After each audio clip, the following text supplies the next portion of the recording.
O céu daquele final de tarde de novembro se tingia de um laranja profundo, enquanto nuvens dispersas projetavam sombras alongadas sobre a estrada sinuosa que cortava o interior de Minas Gerais.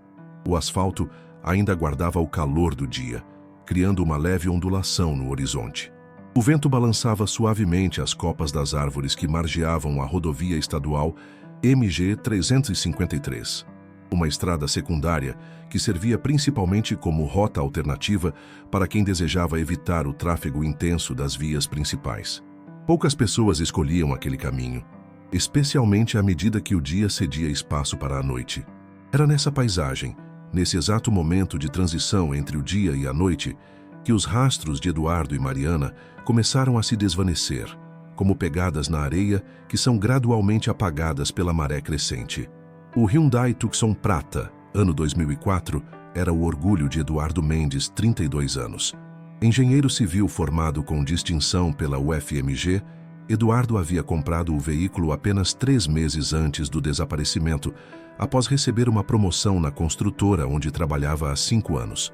Para Eduardo, o carro representava não apenas uma conquista material, mas o símbolo de uma vida que finalmente começava a tomar o rumo que ele e Mariana haviam planejado juntos. Mariana Alves, 29 anos, era professora de biologia em uma escola estadual de Belo Horizonte. Conhecida pelo sorriso acolhedor e pela paixão com que falava sobre preservação ambiental, conquistava a admiração dos alunos e o respeito dos colegas. Nas horas vagas, dedicava-se ao blog Natureza Mineira, onde compartilhava fotografias e textos sobre a fauna e flora de Minas Gerais. Não era raro que Eduardo a acompanhasse em expedições fotográficas pelos parques e reservas do estado. O casal havia se conhecido 8 anos antes, durante a faculdade, quando Eduardo ainda cursava engenharia e Mariana estava no 2º ano de biologia. Desde então, construíram uma relação sólida, baseada em sonhos compartilhados e apoio mútuo. Moravam juntos há 4 anos em um apartamento no bairro Santo Antônio, em Belo Horizonte, e haviam marcado o casamento para março de 2006, apenas 4 meses após seu desaparecimento. Familiares e amigos descreviam Eduardo e Mariana como um casal perfeito, equilibrados, determinados e apaixonados pela vida que construíam. Não havia sinais de conflitos graves, problemas financeiros ou qualquer situação que pudesse sugerir uma fuga voluntária. Pelo contrário, estavam em meio aos preparativos do casamento e planejavam comprar um apartamento maior, pensando na possibilidade de terem filhos nos anos seguintes. Eles eram o tipo de casal que fazia você acreditar em relacionamentos saudáveis, comentou Ana Luísa, prima de Mariana, e uma das últimas pessoas a vê-los antes do desaparecimento. Tinham discussões como qualquer casal, claro, mas nada além do normal.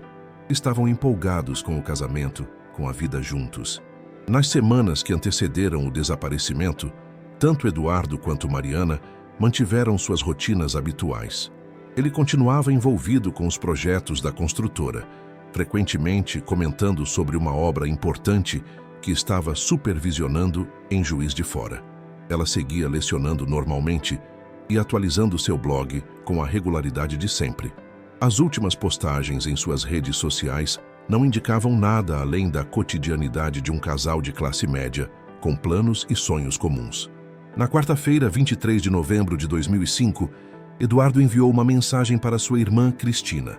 Vamos aproveitar o feriado prolongado para visitar os pais da Mari em Juiz de Fora. Saímos amanhã cedo e voltamos no domingo. Qualquer coisa me liga no celular. Beijos. Foi a última comunicação registrada de Eduardo com sua família. A manhã de quinta-feira, 24 de novembro de 2005, amanheceu com um céu limpo e temperatura amena em Belo Horizonte.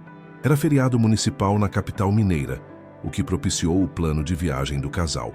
Segundo relatos dos vizinhos, Eduardo e Mariana deixaram o apartamento por volta das 7h30 da manhã. Carregavam 2 malas médias e uma caixa que parecia conter presentes. Vi quando eles estavam colocando as coisas no carro, relatou Dona Clélia, vizinha do andar de baixo. O Eduardo parecia animado, brincando sobre finalmente estrear a nave espacial dele em uma viagem mais longa. A Mariana estava como sempre, sorridente, organizando tudo dentro do porta-malas com cuidado. Câmeras de segurança do condomínio registraram a saída do Hyundai Tucson Prata às 7h42. Eduardo estava ao volante e Mariana no banco do passageiro. Ambos pareciam tranquilos e conversavam normalmente, segundo a análise posterior das imagens. O plano era simples: percorrer os aproximadamente 260 quilômetros entre Belo Horizonte e Juiz de Fora, onde os pais de Mariana os aguardavam para o almoço. A rota mais comum seria pela BR-040, uma rodovia federal bem conservada e movimentada. Porém, por razões que nunca ficaram totalmente esclarecidas, o casal aparentemente optou por um caminho alternativo. Às 9h17, câmeras de um posto de gasolina na saída de Belo Horizonte, na direção sudeste, captaram o Tucson Prata abastecendo. Eduardo desceu para pagar enquanto Mariana permaneceu no veículo. Eles compraram água, café e alguns snacks, segundo o funcionário do posto, que mais tarde seria entrevistado pela polícia. Nada em seu comportamento chamou atenção. Eles pareciam um casal normal em viagem, afirmou o frentista Ronaldo Gomes. O rapaz perguntou sobre condições da estrada para Juiz de Fora e mencionou que estava pensando em pegar um caminho diferente, porque queria mostrar uma paisagem bonita para a namorada. Sugeria a rota pela MG 353, que é mais longa, mas tem vistas incríveis da Serra da Mantiqueira. Essa foi a última vez que Eduardo e Mariana foram vistos com certeza. Às 11h43, Mariana enviou uma mensagem de texto para sua mãe. Estamos na estrada. Pegamos um caminho diferente, mais bonito. Devemos chegar um pouco mais tarde, talvez por volta das 14h. Beijos. Essa mensagem, enviada de seu celular, foi a última comunicação confirmada do casal. A partir daquele momento, os telefones de ambos pararam de registrar atividade nas torres de celular da região. Por volta das 15h, preocupada com o atraso, a mãe de Mariana tentou ligar várias vezes para o celular da filha e do genro, sem sucesso. Inicialmente, a família supôs que o casal estivesse em uma área sem sinal, algo comum nas estradas secundárias de Minas Gerais. No entanto, quando anoiteceu e Eduardo e Mariana não haviam chegado nem dado notícias, o pai de Mariana decidiu percorrer parte da rota em seu próprio carro, buscando algum sinal do Tucson Prata. Não encontrando nada, por volta das 20h, a família registrou um boletim de ocorrência na polícia de Juiz de Fora, relatando o desaparecimento. Naquele momento, ainda havia a esperança de que o casal tivesse sofrido apenas um contratempo, talvez uma pane no carro em algum trecho sem sinal de celular, ou mesmo um pequeno acidente que os obrigou a buscar auxílio em alguma cidade próxima. A realidade, no entanto, revelou-se muito mais perturbadora. As primeiras 72 horas após o desaparecimento foram cruciais para a investigação, mas também as mais confusas. A Polícia Civil de Minas Gerais iniciou as buscas imediatamente, mas enfrentou o desafio de não saber exatamente qual rota o casal havia tomado. A menção à estrada mais bonita na última mensagem de Mariana era vaga demais para direcionar as buscas com precisão. No primeiro dia, as autoridades se concentraram na BR-040, a rota mais óbvia entre Belo Horizonte e Juiz de Fora. Todas as concessionárias da rodovia foram contatadas, postos de combustível verificados, hospitais consultados. Nada. Não havia registro de acidentes envolvendo um Hyundai Tucson Prata naquele dia, nem pacientes não identificados dando entrada em qualquer unidade de saúde da região. No segundo dia, com a informação do frentista Ronaldo Gomes, as buscas se expandiram para a MG 353 e estradas vicinais. Helicópteros da Polícia Militar sobrevoaram a região, principalmente áreas de difícil acesso, onde um veículo poderia ter saído da pista sem ser imediatamente notado. Equipes de busca percorreram as margens da rodovia a pé, verificando qualquer sinal de acidente, marcas de frenagem, vegetação danificada, pedaços de veículo. Era como procurar uma agulha em um palheiro, comentou o tenente Rodrigo Almeida, que coordenou as buscas aéreas. Aquela região tem muitas áreas de mata fechada, ravinas profundas, locais onde um carro poderia ficar completamente oculto da visão, mesmo de cima. Ao mesmo tempo, a investigação policial começou a explorar outras hipóteses além do acidente. Foram analisados os extratos bancários do casal, registros telefônicos, computadores pessoais e depoimentos de amigos e familiares. Nada indicava problemas que justificassem uma fuga voluntária. Pelo contrário, tudo apontava para um casal estável, com planos concretos para o futuro próximo. Uma hipótese que ganhou força nos primeiros dias foi a de um possível sequestro. Eduardo havia recebido uma promoção recente e o casal pertencia à classe média alta, perfil que poderia atrair a atenção de criminosos. No entanto, não houve qualquer contato exigindo resgate, o que gradualmente enfraqueceu essa linha de investigação. Nos dias seguintes, a mídia local começou a dar ampla cobertura ao caso. O desaparecimento de um casal jovem, bem estabelecido socialmente e sem problemas aparentes, intrigava a população. Fotos de Eduardo e Mariana, junto com imagens do Tucson Prata, foram amplamente divulgadas em jornais, televisão e, na época ainda incipiente, redes sociais. A exposição midiática trouxe tanto benefícios quanto problemas para a investigação. Por um lado, multiplicaram-se as ligações para o Disque Denúncia, algumas com informações potencialmente úteis. Por outro, surgiram diversos falsos avistamentos e teorias conspiratórias que consumiram recursos investigativos valiosos. Tivemos que verificar cada ligação, cada suposto avistamento, relatou o delegado Paulo Mendonça, responsável pelo caso. Pessoas diziam ter visto o casal em postos de gasolina a centenas de quilômetros dali, ou afirmavam que o carro estava estacionado em tal lugar. Verificamos tudo, mas a maioria era confusão ou, em alguns casos, pessoas buscando os 15 minutos de fama.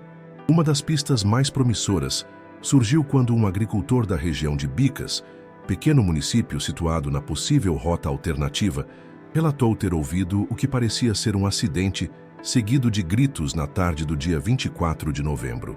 Ele não havia dado importância na ocasião, pois acidentes menores não eram incomuns naquele trecho, e geralmente os próprios motoristas resolviam a situação ou acionavam o guincho. A área indicada pelo agricultor foi vasculhada minuciosamente, mas nada foi encontrado além de fragmentos de para-choque que, após análise, foram identificados como pertencentes a um modelo diferente de veículo. À medida que os dias se transformavam em semanas, a esperança de encontrar Eduardo e Mariana com vida diminuía. As buscas continuavam, mas em ritmo menos intenso.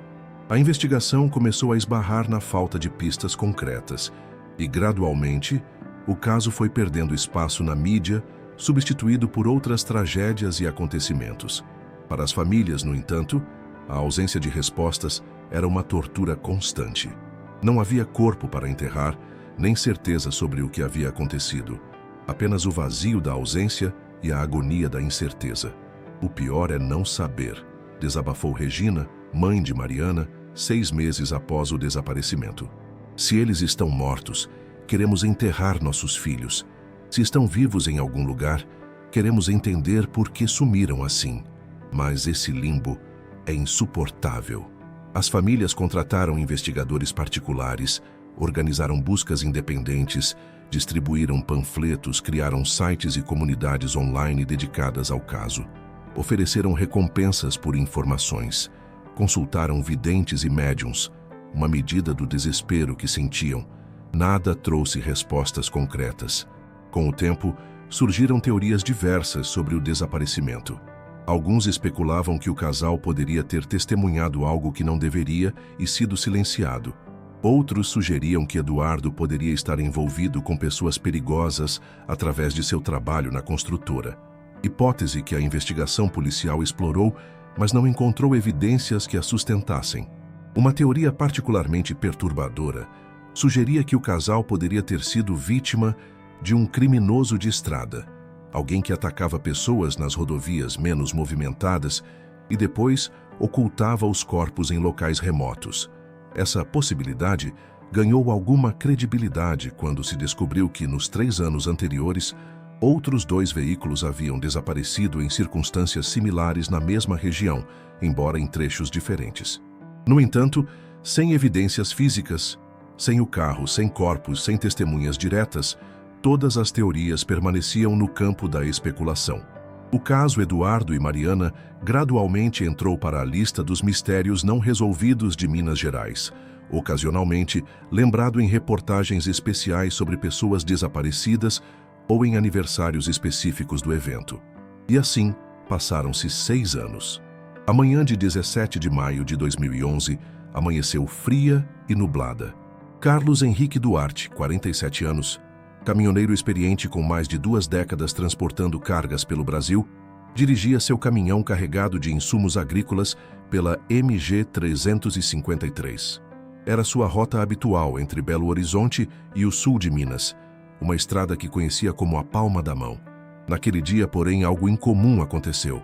Uma chuva forte e repentina, típica das tempestades de outono na região, forçou Carlos a reduzir drasticamente a velocidade. Visibilidade praticamente zero, pista escorregadia.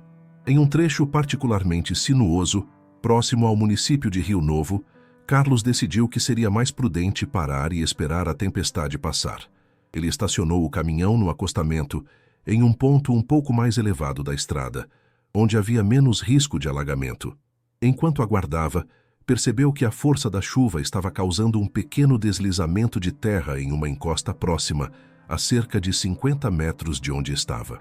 Não era nada muito grande, sabe? Relatou Carlos posteriormente. Só uma parte do barranco que estava cedendo com a chuva. Eu fiquei observando, mais para passar o tempo mesmo, quando notei algo brilhando na terra que descia. Curioso e com tempo disponível, Carlos vestiu sua capa de chuva e desceu do caminhão para verificar. Ao se aproximar do local, percebeu que o deslizamento havia exposto parte do que parecia ser um objeto metálico enterrado na encosta. Primeiro achei que fosse algum tipo de lixo, talvez um pedaço de máquina agrícola antiga, continuou Carlos. Mas quando cheguei mais perto, vi que era parte de um para-choque de carro e não parecia estar ali há pouco tempo. Intrigado, Carlos usou um galho para afastar mais terra e, à medida que fazia isso, mais partes do que evidentemente era um veículo começaram a aparecer. Um veículo que havia sido deliberadamente enterrado naquela encosta, fora do campo de visão da estrada. Quando vi o que parecia ser uma roda, decidi parar de mexer e ligar para a polícia, disse Carlos. Algo me dizia que aquilo não era normal. Ninguém enterra um carro daquele jeito por acidente. Carlos ligou para a Polícia Rodoviária Estadual às 9h27. A chuva já havia diminuído significativamente e ele conseguiu descrever com precisão sua localização. Uma viatura chegou ao local por volta das 10h15 e os policiais imediatamente perceberam a gravidade da situação. O que se seguiu foi uma operação meticulosa de escavação e recuperação. À medida que a terra era removida, revelava-se gradualmente a cena que permaneceria para sempre gravada na memória de todos os presentes. Um Hyundai Tucson prata, com a lataria amassada e sinais evidentes de que havia sido deliberadamente enterrado. A polícia isolou a área e acionou a perícia criminal. Naquele momento, ninguém ainda fazia a conexão com o caso de Eduardo e Mariana, desaparecidos 6 anos antes. Mas isso mudaria rapidamente.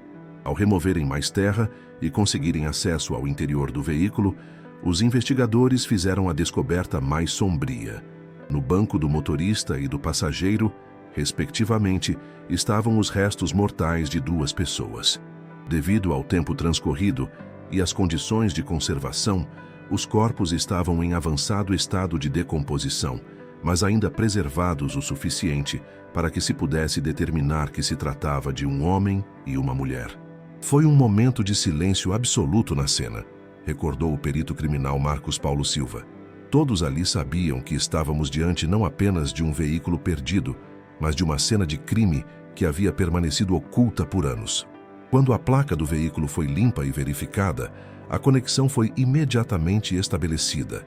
Era o Hyundai Tucson de Eduardo Mendes, desaparecido em novembro de 2005, junto com sua noiva, Mariana Alves. As famílias foram notificadas ainda naquele dia, em uma reunião delicada e emocionalmente devastadora, na sede da Polícia Civil em Belo Horizonte. A confirmação oficial da identidade das vítimas através de exames de DNA levaria algumas semanas, mas os pertences encontrados no veículo, incluindo documentos, joias e itens pessoais, não deixavam margem para dúvidas. Sempre soubemos, no fundo, que eles não haviam simplesmente fugido ou começado uma nova vida em outro lugar, disse Cristina, irmã de Eduardo, após receber a notícia. Mas uma coisa é suspeitar, outra é ter a confirmação. É como se a ferida que nunca cicatrizou fosse aberta novamente. A descoberta do veículo e dos corpos reacendeu o interesse da mídia no caso. Repórteres se aglomeraram no local onde o carro foi encontrado, e a história do caminhoneiro, que fez a descoberta macabra, tornou-se o centro das atenções. Carlos Henrique, até então um homem comum levando sua vida pacata, viu-se repentinamente sob os holofotes.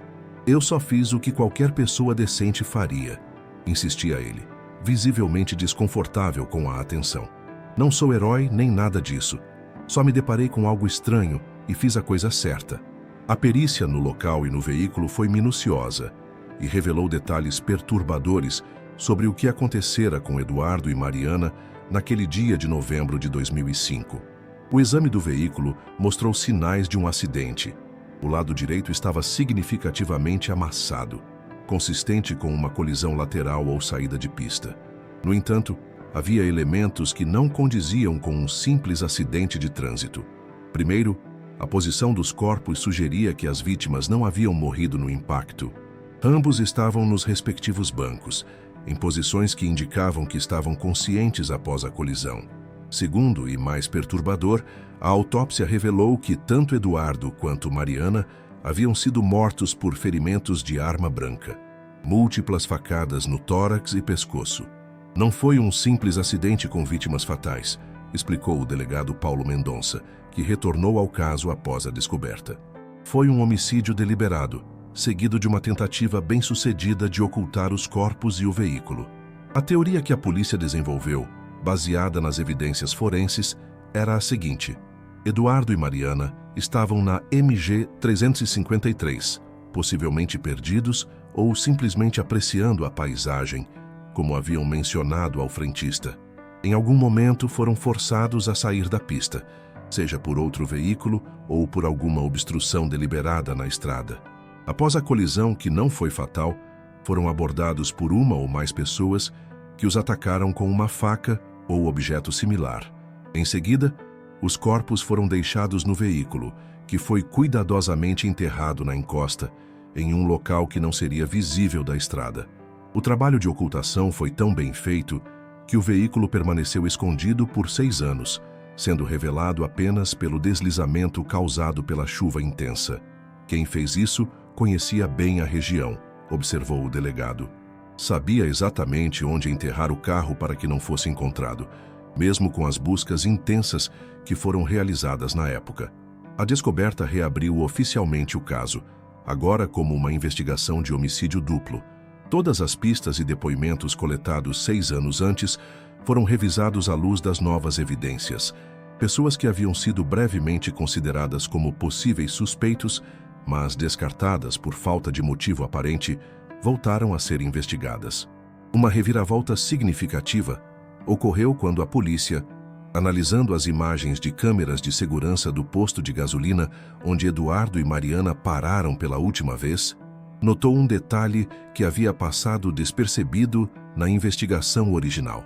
Um veículo escuro, possivelmente uma picape antiga, aparecia estacionado no posto e partia poucos minutos depois que o casal saiu. O mesmo veículo aparecia discretamente em segundo plano em outra imagem, seguindo o Tucson prata a uma distância respeitável. Ampliando e melhorando a qualidade das imagens com tecnologia não disponível em 2005, os investigadores conseguiram capturar parcialmente a placa do veículo suspeito.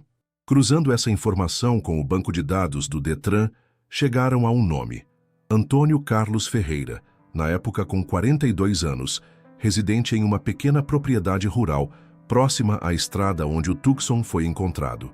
Antônio Carlos, que em 2011 estava com 48 anos, havia acumulado uma ficha criminal moderada ao longo dos anos: pequenos furtos, uma acusação de agressão que não resultou em condenação e um processo por receptação de veículos roubados que ainda tramitava lentamente na justiça. Quando a polícia chegou à propriedade de Antônio Carlos para interrogá-lo sobre o caso, encontraram o local abandonado. Vizinhos informaram que ele havia se mudado às pressas cerca de 2 dias após a descoberta do Tucson, mencionando vagamente que iria passar um tempo com um primo no Paraná. A polícia emitiu um mandado de busca e apreensão para a propriedade abandonada. O que encontraram lá reforçou as suspeitas. Em um galpão nos fundos do terreno, havia ferramentas de escavação com resíduos de terra similar à do local onde o Tucson foi encontrado. E mais incriminador ainda, um conjunto de facas de caça, uma das quais apresentava traços de sangue mesmo após todo aquele tempo. Os investigadores também encontraram, escondido no forro do telhado da casa, um envelope contendo documentos pessoais, cartões de crédito e aproximadamente 3.000 em dinheiro, que posteriormente foram confirmados como pertencentes a Eduardo e Mariana. Tudo indicava que estávamos diante do autor do crime, afirmou o delegado Mendonça. Um crime de oportunidade, provavelmente. Ele viu um casal em um carro novo, imaginou que teriam dinheiro ou objetos de valor e decidiu atacá-los. A polícia iniciou uma busca nacional por Antônio Carlos Ferreira, que se tornou o principal suspeito do caso. Seu nome e foto foram amplamente divulgados e todas as forças policiais do país foram alertadas. No entanto, a resolução do caso tomaria ainda outro rumo inesperado.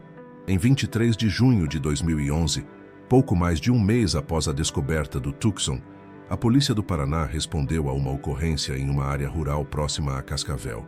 Um corpo havia sido encontrado em estado avançado de decomposição, aparentemente vítima de suicídio por enforcamento. Os documentos encontrados com o corpo identificavam-no como Antônio Carlos Ferreira. Análises posteriores confirmaram a identidade e determinaram que o suicídio havia ocorrido aproximadamente 2 semanas após a descoberta do Tucson na MG 353. Junto ao corpo, foi encontrada uma carta escrita à mão, onde Antônio Carlos confessava o crime contra Eduardo e Mariana, além de outros 2 assaltos seguidos de homicídio na mesma região, um em 2004 e outro em 2007. Na carta, Antônio Carlos descrevia como operava. Observava veículos que paravam no posto de gasolina na saída de Belo Horizonte, selecionava aqueles que pareciam pertencer a pessoas com dinheiro ou objetos de valor, e os seguia discretamente. Quando chegavam a trechos mais isolados da estrada, forçava-os a sair da pista usando sua picape, abordava as vítimas fingindo oferecer ajuda e então as atacava. "Não sei por que faço isso", escreveu ele na carta. "Algo dentro de mim me empurra para estas ações. Sei que sou um monstro e não mereço continuar vivendo." A carta mencionava especificamente Eduardo e Mariana, descrevendo como o casal havia resistido e como ele, em um acesso de fúria, os esfaqueou repetidamente. Depois levou o carro para sua propriedade, removeu o dinheiro e objetos de valor e então enterrou o veículo com os corpos no barranco próximo à estrada. "Achei que nunca seriam encontrados", concluía a carta. "Mas agora que foram, não posso mais viver com este peso. Peço perdão às famílias, embora saiba que não mereço ser perdoado." A descoberta do corpo de Antônio Carlos e sua confissão póstuma trouxeram um encerramento formal para o caso, embora nada pudesse aliviar completamente a dor das famílias. Eduardo e Mariana haviam sido vítimas de um criminoso serial que atuava nas estradas menos movimentadas de Minas Gerais, aproveitando-se da vulnerabilidade de viajantes desavisados. No final de julho de 2011, após a conclusão de todos os exames e procedimentos legais, os corpos de Eduardo e Mariana foram finalmente entregues às famílias. O funeral conjunto, realizado em Belo Horizonte, reuniu centenas de pessoas, familiares, amigos, ex-colegas de trabalho e estudo, e mesmo pessoas que haviam conhecido o caso apenas pela mídia, mas sentiam-se tocadas pela tragédia. No cemitério, sobre os caixões lado a lado, foram colocadas as alianças que o casal usaria em seu casamento, que deveria ter acontecido em março de 2006. Um gesto simbólico que representava a união que a violência havia interrompido, mas não conseguira destruir completamente. Carlos Henrique Duarte, o caminhoneiro cuja observação atenta havia finalmente revelado o destino de Eduardo e Mariana, compareceu discretamente ao funeral. Ele evitou os repórteres e as câmeras, mantendo-se em silêncio no fundo da cerimônia. Ao final, aproximou-se timidamente das famílias. "Só queria dizer que sinto muito", disse ele, com os olhos marejados. "Gostaria de ter encontrado eles antes, talvez." Regina, mãe de Mariana, tomou as mãos calejadas do caminhoneiro entre as suas. Você nos deu o que mais precisávamos. Respostas. Agora podemos enterrar nossos filhos e começar finalmente a seguir em frente. Obrigada. O caso Eduardo e Mariana entrou para os arquivos policiais como resolvido, mas deixou marcas profundas, não apenas nas famílias diretamente afetadas, mas em toda a comunidade. A estrada MG 353, no trecho onde o crime ocorreu, ganhou uma placa memorial, lembrando os viajantes da tragédia e alertando para a importância da segurança nas estradas. Mais importante, o caso gerou uma discussão sobre a segurança em rodovias secundárias e a necessidade de maior policiamento em áreas remotas. Nos anos seguintes, o governo estadual implementou um programa de monitoramento eletrônico em diversas estradas, antes consideradas secundárias, com câmeras e pontos de apoio ao motorista. Ao passarmos hoje pela MG 353, o asfalto renovado e as placas de sinalização modernas contrastam com a memória do que aconteceu ali. O local onde o Tucson Prata permaneceu enterrado por 6 anos foi estabilizado com uma estrutura de contenção, impedindo novos deslizamentos. Uma pequena cruz branca, quase imperceptível para quem passa em velocidade, marca o ponto exato. Em dias de chuva intensa, como aquele em que Carlos Henrique fez sua descoberta macabra, dizem os moradores locais que as águas que escorrem pelo barranco adquirem um tom levemente avermelhado, provavelmente devido à composição mineral do solo, explicariam os geólogos. Mas para aqueles que conhecem a história, é como se a própria terra ainda chorasse pelo casal, que encontrou seu fim trágico naquele trecho de estrada. E quando o sol se põe, tingindo o céu com o mesmo laranja profundo daquela tarde de novembro de 2005, é impossível não pensar em Eduardo e Mariana, em seus sonhos interrompidos, em seus planos que nunca se concretizaram. É impossível não pensar nas vidas que poderiam ter vivido, nos filhos que poderiam ter tido, nas alegrias e tristezas cotidianas que nunca experimentaram juntos. Seus corpos foram encontrados, seus assassinos identificados. Justiça foi feita, na medida do possível. Mas nas estradas silenciosas que cortam o interior de Minas Gerais, quantos outros segredos ainda permanecem enterrados, esperando que o acaso, a natureza ou o destino os revelem?